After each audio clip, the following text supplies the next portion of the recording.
Outdoor living, the new frontier for everything from maximizing enjoyment of external spaces, outdoor entertainment, and outdoor kitchens.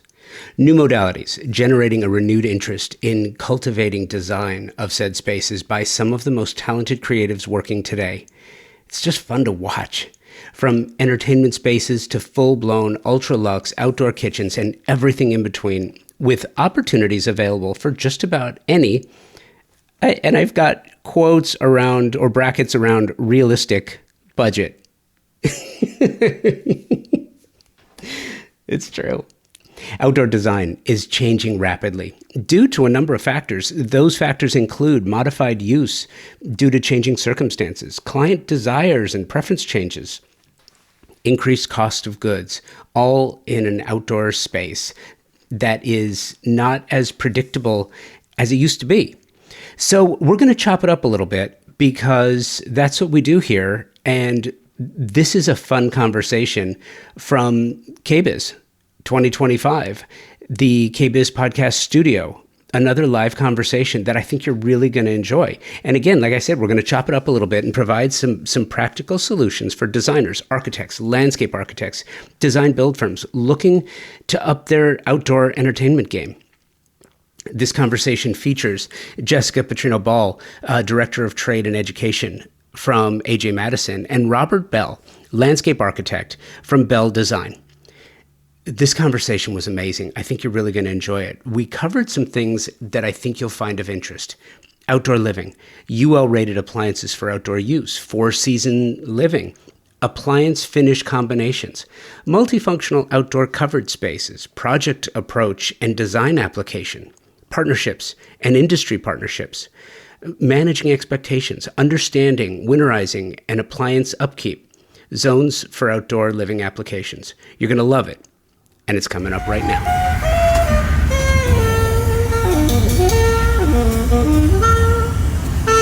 Welcome to KBIS. You guys having fun? Dude, I'm getting half a nod out of you. You look exhausted.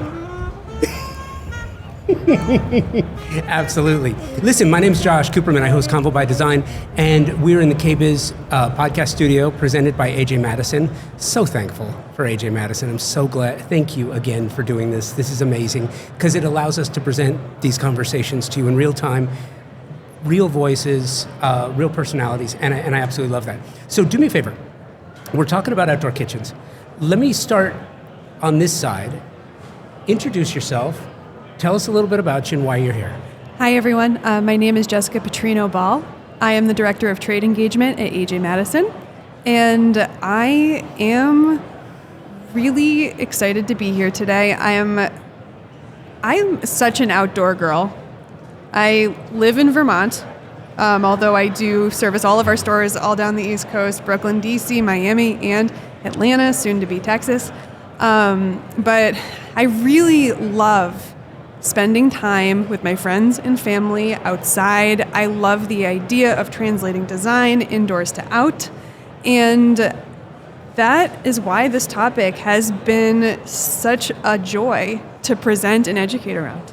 So thanks for having me. Yeah, my name is Robert Bell. I'm a landscape architect. I'm based in Washington, D.C., but I have clients all up and down the East Coast, from Nantucket to Palm Beach and then out west as well.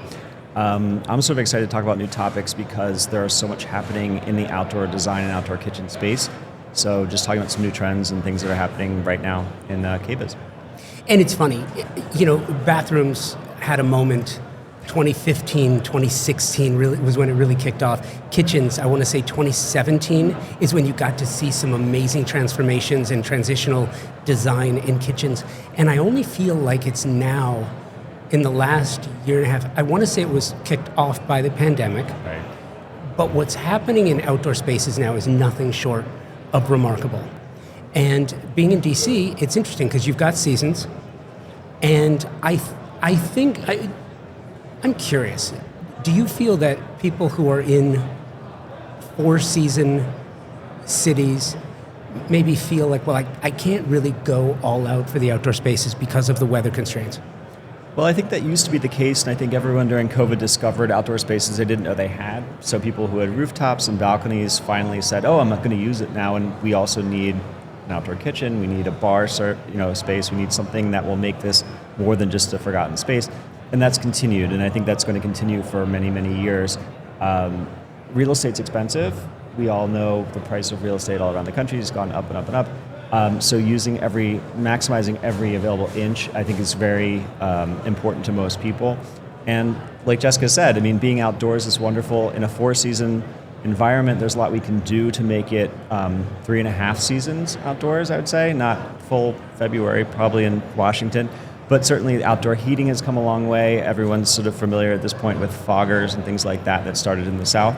And that's translated, the technology's moved around the country where people can be outdoors most places for most of the year. So, what are the limitations on appliances that you have found as far as taking an indoor appliance and putting it outside? So you always want to make sure that any appliance you're putting into an outdoor application is UL rated for outdoor use. So that's really super important to make sure that you're going to be able to use and love your appliances for years to come. But fortunately, there is a really tremendous selection of products across the industry in all shapes, sizes. I'm seeing a lot of colors at the show and finish combinations. And, I think any functional outdoor kitchen really is. I think about outdoor kitchen design kind of in the same way that I approach indoor kitchens, which is you want to make sure that you have cooking appliances. So typically that's a grill, maybe some sidekick appliances, a warming drawer, a pizza oven, some appliances that impart that versatility and fun. We want cooling appliances. So like in your house, you have a refrigerator. Outside, you definitely want to think through how you're going to be able to keep food and beverages cold. A cleanup zone. So thinking through, there's so much sophisticated solutions out there for like trash and recycling now. And then storage. How are we going to keep our outdoor items outside to just kind of reduce that annoying back and forth between the outdoor space and the home while we're trying to live and spend time outdoors? What are you finding? I say this all the time because when I talk to people about trends, sometimes they'll say, "Oh, I don't follow the trends," right? They say that. And I get it. Trends are only bad when you add the Y.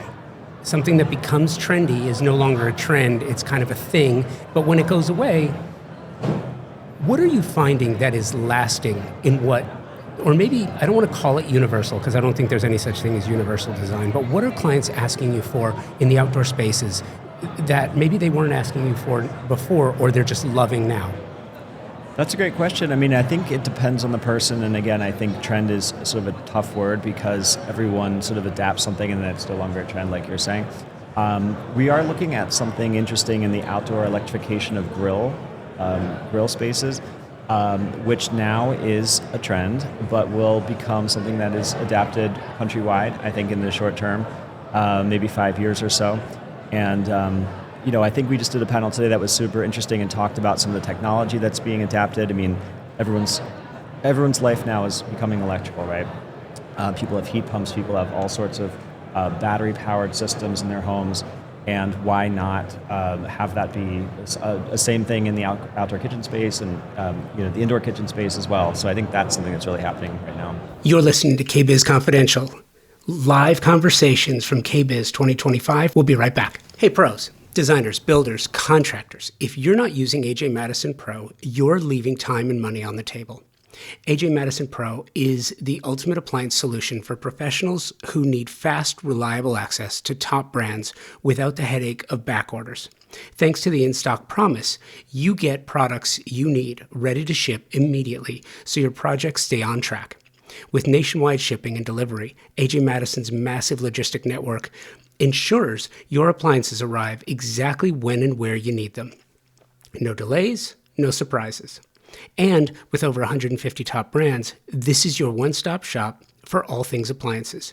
Their team of industry experts provides personalized service to help you select the perfect appliance for your projects, ensuring a seamless experience from start to finish. Plus, here's an insider tip.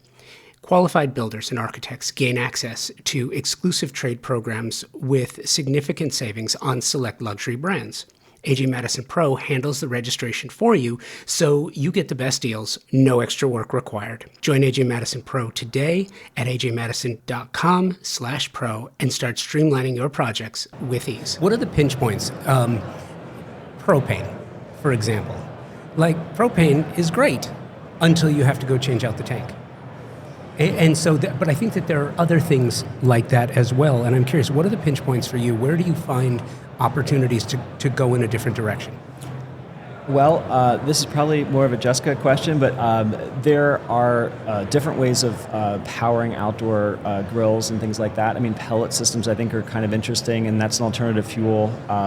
Natural gas and propane I think are always going to be around, but certainly electric appliances are coming. Do you have any thoughts on that? I certainly do. So in parts of the, for folks that are city dwellers, if one's doing a deck in an urban setting, you can't put a propane tank up there. It's not to code, and you shouldn't do it. Sometimes, in city situations, you can get that natural gas line run to the outside, but we are finding in new construction settings, there are just limitations on what one can do from a utility standpoint. And so that's really where the electrification movement comes in. And we're seeing a limited but growing selection of solutions to help folks that are in environments where they can't have gas. I also think there's places around the country, many places, where we're seeing more natural disasters than ever before. And so, an electric grill is great, one, because you don't have to look around while you're grilling and, worrying about the placement of the grill and whether you trimmed your trees or not. But I think the other thing to definitely consider is just like a big trend I've seen is like the rise in these covered spaces in these outdoor kitchens. Having electric options actually gives you more design flexibility, especially if a client really desires an indoor-outdoor space that's like kind of more of an indoor space. It's funny, I was years ago, and I'll never forget this, a conversation that I had on the podcast. I want to say that this is probably it was just prior to the pandemic. And I was talking to an architect friend of mine who's based in Southern California, and he was telling me about the outdoor kitchen he just finished in Houston that was air conditioned. And I just thought, okay, we're going in a different direction. And again, I think at the luxury level anything can be done if there's budget, right? I think for most people that probably is not practical, but there are solutions. Technology can do these things that we need them to do now. Again, with the right ventilation and with the right electric technology, you can absolutely make that happen. So I think it's possible. And what you've seen people doing with outdoor kitchens now is simply amazing. From an appliance package, at different levels, because again, you have to factor in budget constraints, luxury demand, use, function, purpose, and look, right? What are the different levels? Like, what's a base outdoor kitchen, and then add on to that? For sure. So the great thing about AJ Madison is I have access to essentially every outdoor living brand that exists. So I'm really able to kind of hone in and help clients identify the perfect products for every single situation. One of the biggest trends I've been seeing in this post-COVID environment is just like this commitment to more permanent structures. If someone really wants to have a built-in outdoor kitchen, but perhaps has a limited budget, we might be looking at a prefabricated island with, a simple built-in grill, access doors underneath, and maybe a refrigerator. But outdoor kitchen packages come in every single shape and size and budget. And, there's nothing wrong with placing a freestanding grill in one's backyard if that's going to get them outside and cooking with their friends and, having a wonderful time. I think that's perfectly acceptable. But for the folks that are really looking for a more built-in environment, really the sky's the limit when it comes to identifying appliances that are going to spark joy. At the high end, I'm seeing a very large size built-in grill with really sophisticated technology, a rotisserie, a smoker box, But aside from the grill, we're doing a pizza oven, a warming drawer, perhaps a teppanyaki style griddle, in some cases an asado style grill. There are so many different types of cooking appliances, and one of the biggest cooking trends I've seen is just like versatility, but also high volume cooking for people that really like to entertain. And then there's just a tremendous selection of under-counter solutions, wine coolers, ice makers, and the perfect setup for really big parties and gatherings. It's funny too, because once a creative is introduced to something new, and I can pinpoint one in particular. There's many, as you know, but there's one in particular, and it was the pizza oven. Yeah. Right? That's become something that every client wants to do, and I think it's the versatility that makes it really important. It's not just pizza oven, right? You can do fish, you can do baked potatoes, you can do all sorts of things that are great in that kind of heating environment. So I think the versatility is also very important when it comes to luxury. It's when it's not a this, it's that. I don't want to make pizza tonight, it's going to be fish night. One thing I'm seeing too is the outdoor induction, which is really interesting. And at the higher end at this point, it is starting at the higher end of the pricing. That is a space where you can have a countertop that you put pots and pans on, and then you cook and then you wipe it down. So that has a very sleek look. It's very contemporary and also very easy to use. But it does come with a cost, and that's considerable at this point. Let's do this. Let's take the cost out for a second, because I think if you start to get too cost conscious and you try to provide a budget for every scenario, you wind up missing the forest for the trees themselves, right? And I was touring a project that had an outdoor kitchen. It had multiple outdoor kitchens. It had one outdoor kitchen for family use, and then it had in the back of the home, it had a hospitality-oriented outdoor kitchen that I've never seen. I don't see many indoor kitchens that nice. It's extraordinary what you can do. Well, I think what Jessica was saying was that the high volume cooking. You have a big family, you have an extended family. What do you do? And a 36-inch grill is not going to cut it. So I think at that level too, we can do the biggest you can think of. But I think the versatility is still key. Is it going to be a small dinner? Is it going to be a bigger one? Is it going to be prepped ahead of time? Is it going to be kept warm? Like those options, I think, are important to everyone, really. There's no rule that all the outdoor appliances need to be in one run of cabinetry. So when we're dealing with expansive backyards and larger spaces, it's actually really smart to carve out various areas around the property so that guests can spend time together, but maybe also spread out a little bit. I love the idea of, someone with a pool house or a guest house, and perhaps they're renting that out as an investment property. They want to be able to provide a little bit of privacy for their guests to be able to grill. And it might not be it could be expansive, but maybe not. Maybe it's, a freestanding grill behind the guest house, and then the main entertaining space or deck has a more built out expansive kitchen. But I really think it's healthier for folks to spend time outside. I think spending time outside, makes us happier. And I'm really excited to see what this industry is bringing. Well, I also think that it comes down to dollars and cents too, right? And do you find that sometimes you have to justify the outdoor kitchen from a budgetary standpoint? Well, it is a luxury, but I think people are sort of seeing it now as something that's required. I do some development work with developers, and new houses mostly have outdoor kitchens. It's something that's kind of become expected. So from a sales point of view, it's a good investment. I think still people who are retrofitting or remodeling and want one, you have to sort of walk them through what the options are, why you should have certain things, whether there's a sink or not. I mean, there are plumbing and gas and electrical things to consider. But I think also too, when you walk them through, they say, oh, yeah, I do want a sink. I want to be able to wash my hands after, or I have children, that need, they're dirty and need cleaning up. But I think those things can be walked through as a good designer with your client. Okay, I have a question for you, and I'm prefacing it that it may be silly, So I'm curious, so I'm putting it out there.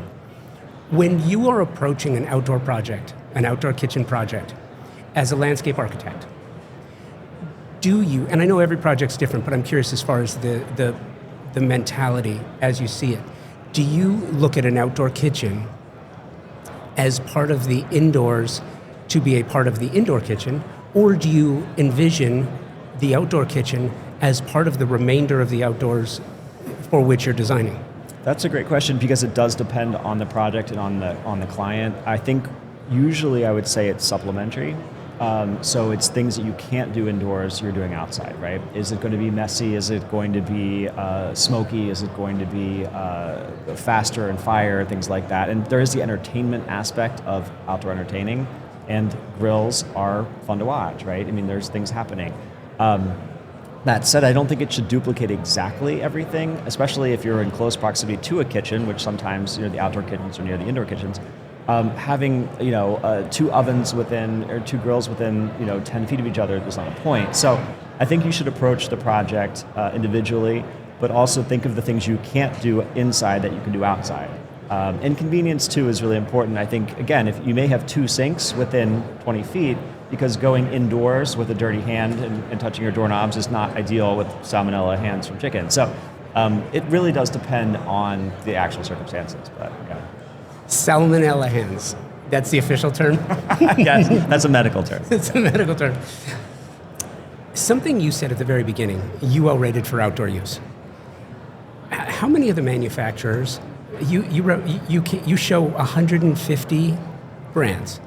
Overall, we carry 150 brands. It's incredible. Of the brands you carry, is UL rated for outdoor use? Is that something that is becoming more widely offered in a range of products from the brands? I mean, I should hope that every grill that we're selling has been UL rated for outdoor use. Yeah, I'm sorry. Yes, but what I'm speaking of specifically is dishwashers, refrigeration, wine columns. I don't know. Do they make a coffee machine that's outdoor UL rated? All right. So when we're looking across categories beyond the traditional grill head, we're starting to see warming drawers have. There's a few UL rated models. When it comes to refrigeration, there's a bunch across a number of different brands. There's wine coolers, there's beverage drawers, there's ice makers. Now we have a number of ventilation hoods. So if one is building their grill underneath a structure or against the side of the house, a vent hood might be necessary. So those can be UL rated. And then we're looking at a very limited amount of dishwashers. I think it's really important for one to consider the climate in which the outdoor kitchen is being installed, because I wouldn't put a dishwasher in every climate, especially if there's really harsh winters. So it's really important to kind of be mindful of the weatherization of these spaces, especially where water is involved, and to consider that when making that appliance selection. What's your process for discovery when it comes to what's available in your designs? And I would imagine too, coming to KBIS is you're kind of like a kid in a candy store. You're kind of walking around wide-eyed, and it's sort of terrifying actually to see the options because it makes me want all of them and tell clients about all of them. So it is hard to pick. I mean, I think as Jessica said before, there are some trends that I'm seeing that I love, which is outdoor color, which is really great. Functionalities are changing a bit too. We've talked about the outdoor electrification. I love to see new things. I saw a holographic fireplace earlier, right? So never heard of that, never thought about it before, but I think it's really fascinating. But the outdoor space is sort of this untapped market, I think, in a lot of ways for appliance manufacturers and just general manufacturers. The UL listing is hard, right? Because we have to have safe appliances outdoors. They can't shock people, they can't fall apart. The coastal environment, especially salty and windy and sunny, is very challenging for any kind of outdoor material, especially electronics. So I think there's a lot of room in that space for the industry to do more. There are things, as Jessica said, outdoor refrigerators and outdoor dishwashers now. We're really pushing for more outdoor grills and outdoor induction, which again, there's maybe 1 or 2 models, which are really exciting to me as a designer because it allows me to do cleaner surfaces. It allows me to do things in areas I wouldn't necessarily have done them before. If there's no exposed elements, you can put it wherever you want, which is really exciting. One of the things I know about AJ Madison and AJ Madison Pro is the manner in which and the importance you put on education and supporting your design talent. What's the programming like for outdoor, and has it been increasing? Absolutely. So I've been lucky enough to speak at the Voices of the Industry conference for, I want to say, the last 5 years. And 3 of those years, I was asked to speak specifically about outdoor kitchen design. I think that there is a tremendous opportunity for design professionals to expand their expertise. A lot of the folks that I interface with are really comfortable talking about indoor kitchens, somewhat comfortable talking about laundry spaces and bathrooms. And then when it comes to outdoor kitchens, it's kind of this uncomfortable zone, but is really an area for expansion. And I love looking at projects where the design that's so beautiful in the interior makes its way through the home and into the exterior as well. So at AJ Madison Pro, we love to partner with our friends in the trade. I love to, obviously serve as a resource. We have so many different CEUs and educational opportunities. We do events in all of our local markets, whether that's Brooklyn, Washington, D.C., Atlanta, Miami, and soon to be Houston. And then, I really love to feature real projects. We do so much advertising and there's so much opportunity on our website. I am always looking for gorgeous images. We recently launched the Kitchen Design Collective, which really just showcases amazing design. And Bob was our most recent featured designer in this program. And can we talk about this yet? Yeah. Okay. Yeah. Bob's gonna have a 4-page spread in Luxe Interiors and Design in Miami, and the project came out so good. And I really appreciate it, and talking about the back and forth. We did have some issues with that project. We had some technical issues with the grill that Jess stepped up and really made it happen to make the client happy, and then we could go back and photograph it. And I was very nervous for a while that I would not be allowed back on site. So it really was the support from AJ Madison that made it all come together, and everyone's thrilled, and we will continue to work together with that client, and obviously AJ Madison was fantastic. But listen, and let's chop that up for a second. It's not if there are going to be problems. Right. It's when there are going to be problems. And then it's not when there are problems, it's what are you going to do about it when there are. And that's one of the things that I love about what AJ Madison does, is that you address it head on. And I think that that's really important. 100%. Because when we're doing any project, but especially one for, a large residence for an affluent client, we definitely need to go the extra mile and take care. And then as someone who works for a retailer, we need to be able to support our trade professionals because, Bob, you are at the front lines with the client, like getting that phone call. And, I want to be there to support you so that we can work together time and time again. So, I'm comfortable giving out my phone number, and you can call or text me, and even if I don't have the answer, I typically can answer very technical things, but if I don't have an answer, I know who to turn to make sure that your day goes smoothly. And that's the best reason to sign up for AJ Madison Pro, is I want to make your day go smoother. Robert, were you under embargo? I think I was until just recently. So as long as Jessica said it, I'm fine. Apparently until 5 minutes ago, you were under embargo. Yeah, I love it. Something else, too, that I think is really interesting, and one of the superpowers of landscape architects, and what I love most about landscape architecture, that you don't find in interiors, and it's really unique to what you do, is you're looking at a project, and you're designing the project for today, knowing in your mind and trying to imagine what it's going to look like in 5 years, and how the plant material is going to grow in 10 years, and what, when it reaches maturity. It might not, your design might not reach maturity in your mind for 10 years after it's done. Yeah, I always say we design in 4 dimensions. Most people design in 3, but the time aspect is really important for landscape and things that are growing in general.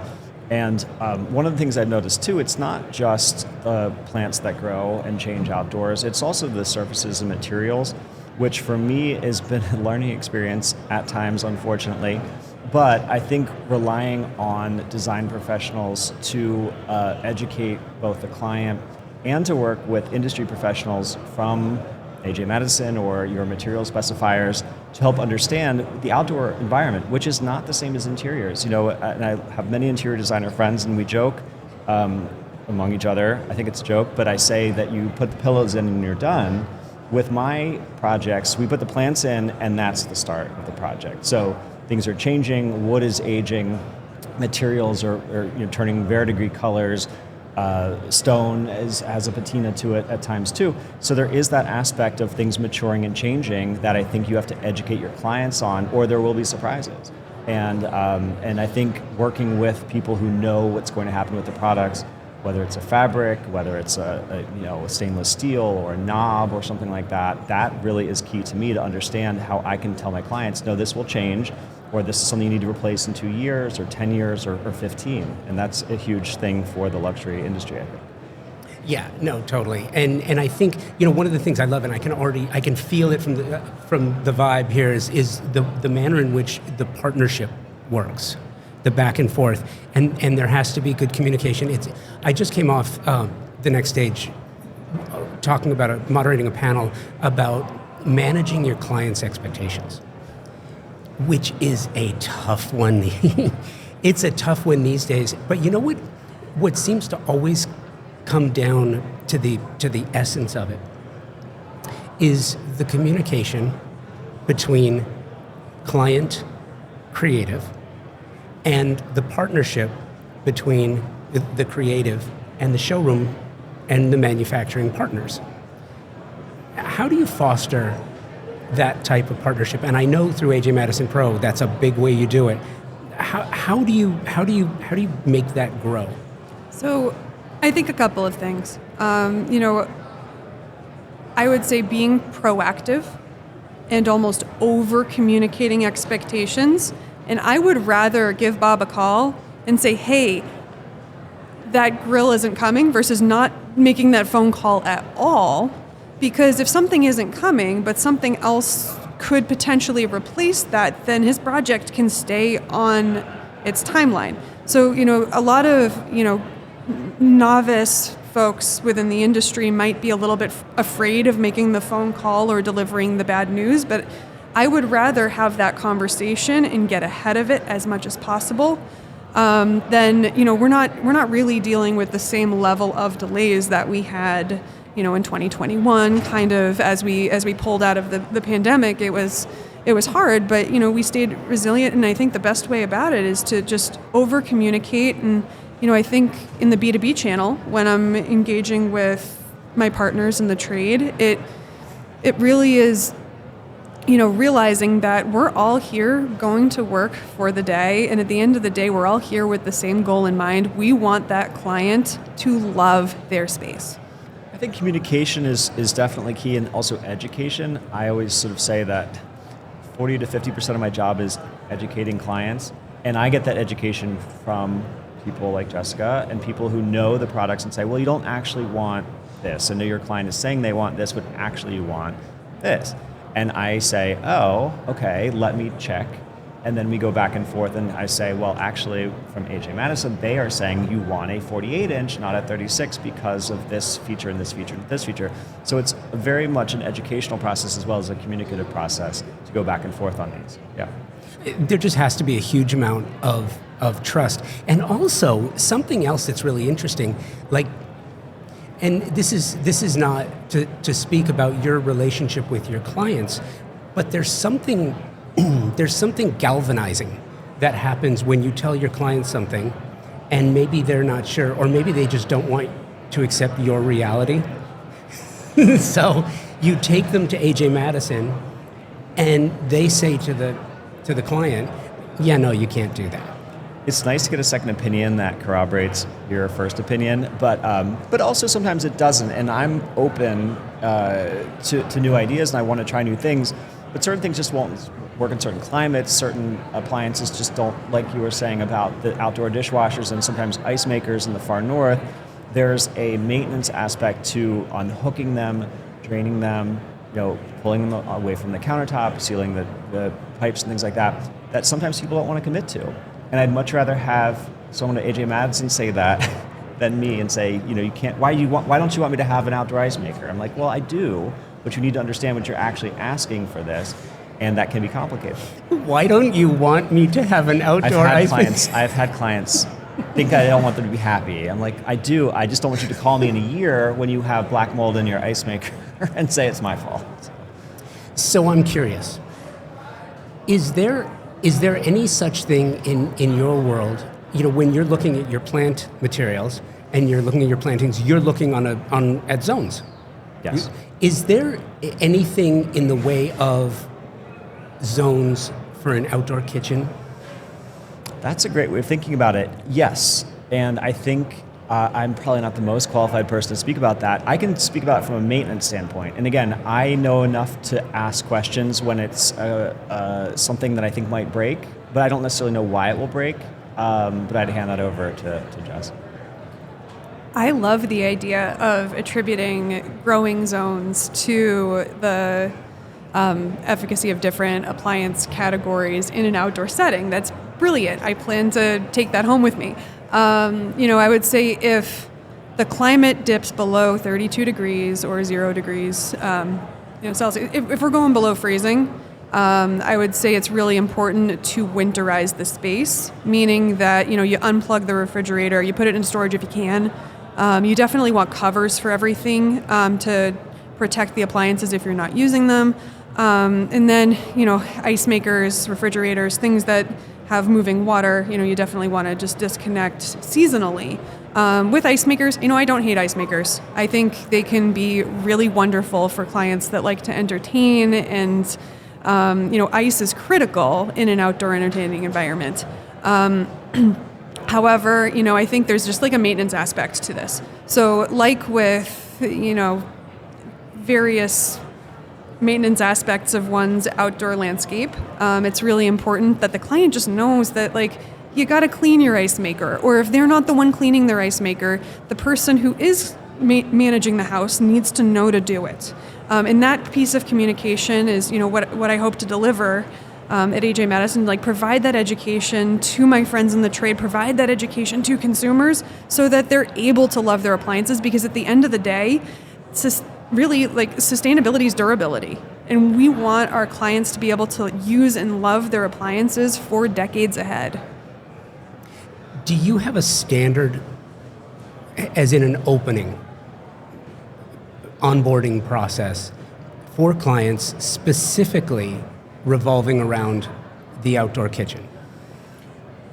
Well, I ask them about program first. Do you have a big family? Do you want to have cocktail parties?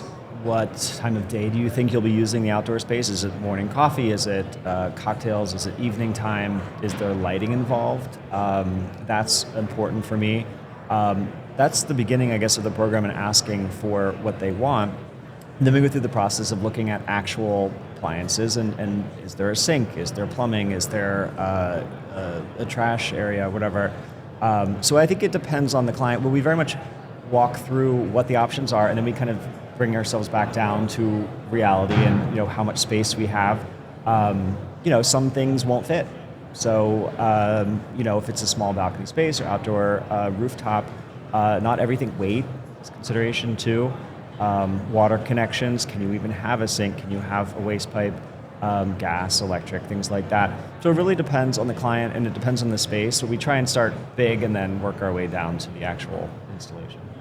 I'm curious, too, to know with the proliferation of the ADU, is there any such thing as a scaled down version of outdoor rated UL outdoor appliance products for that application? 100%. And, whether I'm looking at an ADU or I'm looking at like a cityscape with just like limited square footage, if someone wants a built-in environment, I would say 6 linear feet or less, we can pretty much achieve a functional space. I think I hesitate to. I think durability is really, really important. I say time and time again, like make it nice or do it twice. So you definitely want to make sure that you're investing in a high quality product, especially if you're planning to install it into a permanent structure. So that's super duper important. But the great thing is there are a lot of brands out there now that do make marine grade stainless outdoor rated appliances. That exists. And, I can talk through like at every different price point, I was saying during the session we just had, like, at my house, I have a freestanding grill and a Yeti cooler, and that's functional for me where I live right now. Yes, I have some issues with it, but mostly, I am going indoors and outdoors all the time, but between the spaces to wash my hands, and I kind of wish I had a more sophisticated setup. But for the clients who are on a budget, there is a way for them to be able to get outside and enjoy their spaces, and we cater to clients across every different demographic and price point.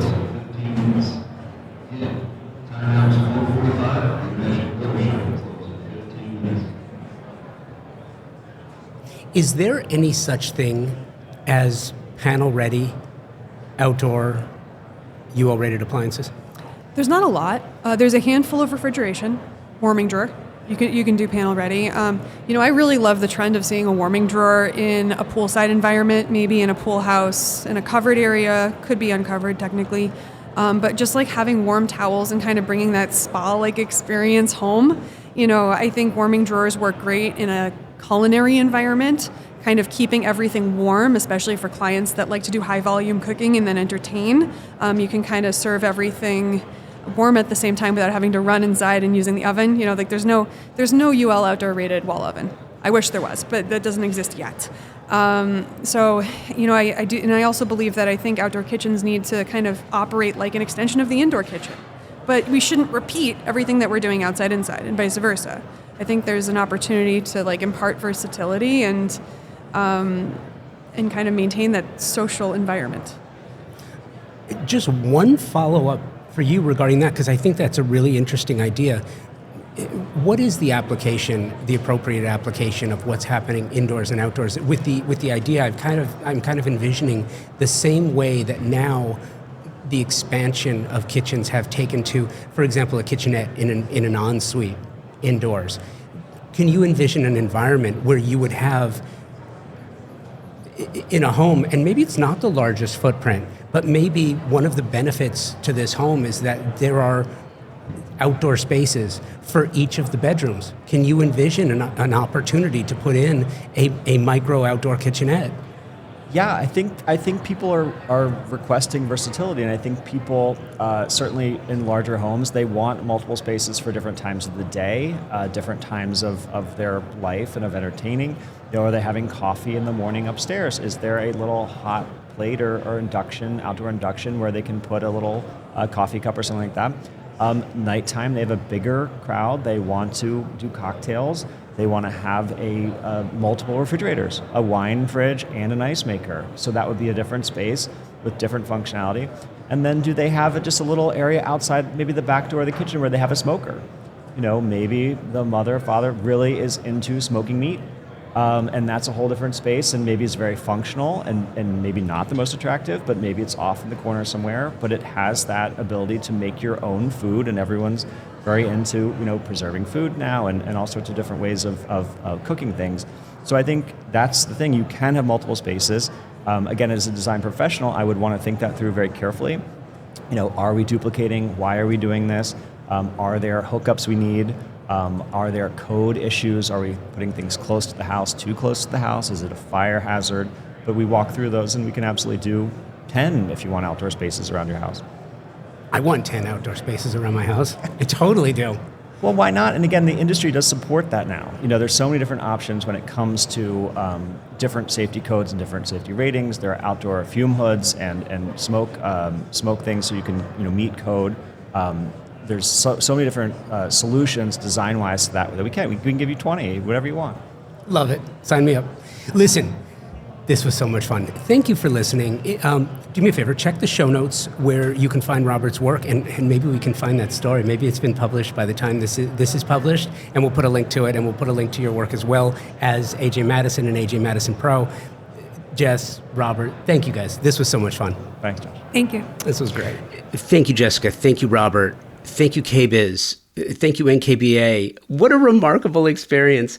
I believe that KBIS is one of the annual must-attend events, not just for all the reasons listed above and that you heard in this episode, but so many others as well.